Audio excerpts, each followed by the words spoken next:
field of cultural studies and turn it to examine critical issues in education. Education, and here we're taking a slight turn. I've been asked to speak a little bit about our K through 12 public education rather than the university, but it's the K through 12 education that brings you to the university, right?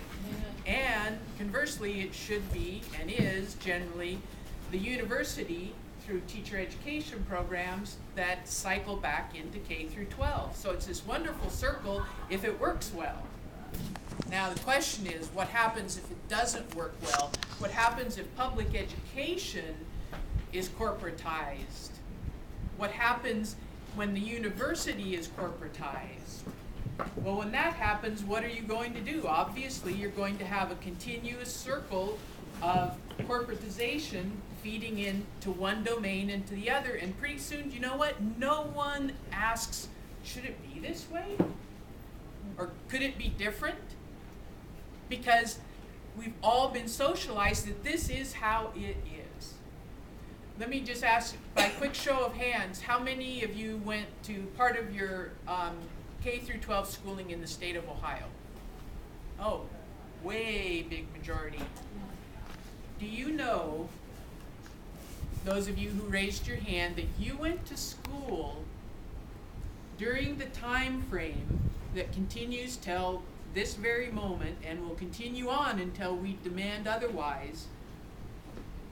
You went to school under a system that the Ohio Supreme Court has ruled unconstitutionally funds our democratic education system in the state of Ohio.